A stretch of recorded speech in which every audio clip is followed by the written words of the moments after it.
नमस्कार, आप देख रहे हैं दर्श न्यूज। मैं हूं आपके साथ रितेश शर्मा। बिहार में इसी साल चुनाव है और इसको देखते हुए मोदी सरकार ने नीतीश सरकार की झोली भर दी है। इस बजट में बिहार को बम बम कर दिया गया है। मखाना से लेकर आईआईटी, फूड टेक्नोलॉजी संस्थान से लेकर एयरपोर्ट तक का तोहफा दिया गया है। जाहिर है कि बिहार विधानसभा चुनाव 2025 को टारगेट करते हुए मोदी सरकार ने बिहार को तोहफों से लाद दिया है। यहाँ पॉइंट दर पॉइंट समझिए कि बिहार को इस बजट में क्या क्या मिला है। केंद्रीय वित्त मंत्री निर्मला सीतारमण ने कहा है कि देश में पर्यटन को बढ़ावा देने के प्रयासों के तहत निजी क्षेत्र के साथ साझेदारी में चिकित्सा पर्यटन को बढ़ावा दिया जाएगा। निर्मला सीतारमण ने कहा है कि सरकार उन स्थानों पर विशेष ध्यान देगी जो भगवान बुद्ध से जुड़ी ऐतिहासिक घटनाओं, उनके जीवन के विभिन्न पहलुओं से जुड़े हैं। तो विधानसभा चुनाव के पहले बिहार को कई सौगात दी गई हैं। बिहार में इस साल अक्टूबर-नवंबर महीने में विधानसभा चुनाव है।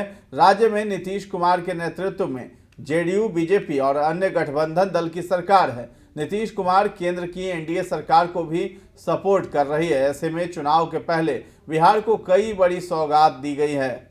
बिहार में मखाना बोर्ड, इसके लिए बिहार के लोगों के पास एक विशेष अवसर है। मखानों का उत्पादन, प्रसंस्करण, मूल्य संवर्धन और विपणन में सुधार लाने के लिए बिहार में मखाना बोर्ड स्थापित किया जाएगा।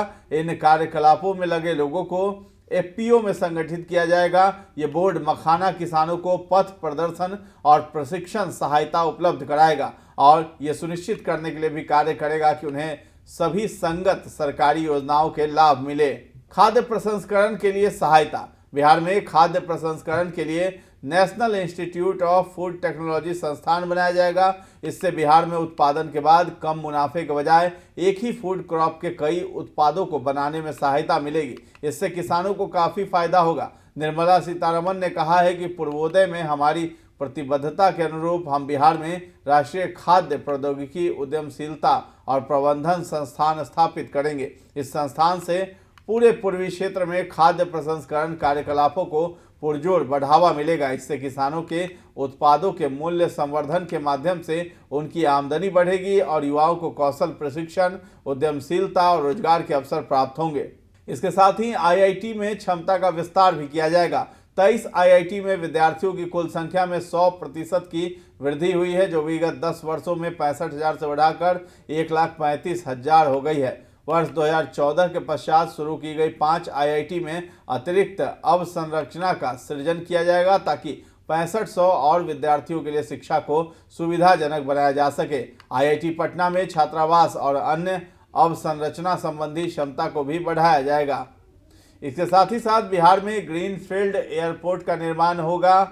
सुविधा प्रदान की जाएगी बिहार में ग्रीनफील्ड एयरपोर्ट्स की, ताकि राज्य की भावी आवश्यकताओं को पूरा किया जा सके। ये पटना एयरपोर्ट और बिहटा में ब्राउनफील्ड एयरपोर्ट की क्षमता के विस्तार के अलावा होंगे। मिथिलांचल में पश्चिमी कोसी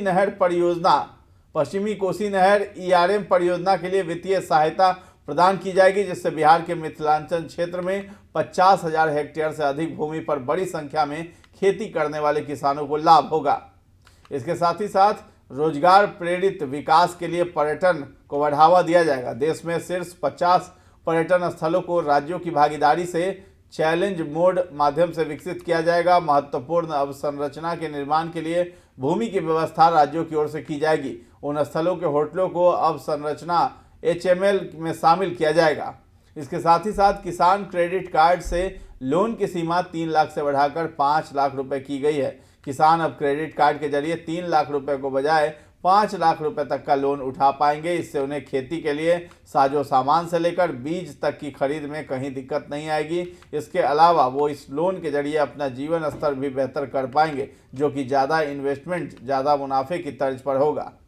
तो रोजगार प्रेरित विकास को भी सुगम बनाने के लिए कई उपाय किए जाएंगे। आतिथ्य प्रबंधन संस्थानों सहित हमारे युवाओं के लिए गहन कौशल विकास कार्यक्रमों का आयोजन किया जाएगा। होम स्टे के लिए मुद्रा ऋण प्रदान भी किया जाएगा। पर्यटन स्थलों में यात्रा की सुगमता और संपर्क में सुधार करना, पर्यटकों हेतु सुख सुविधाएं, स्वच्छता और विपणन संबंधी प्रयासों सहित प्रभावी पर्यटन स्थल प्रबंधन के लिए राज्यों को निष्पादन संबंध प्रोत्साहन प्रदान किया जाएगा। कुछ पर्यटक समूहों के लिए वीजा शुल्क छूट के साथ साथ ई वीजा की सुविधाओं को सुव्यवस्थित भी किया जाएगा।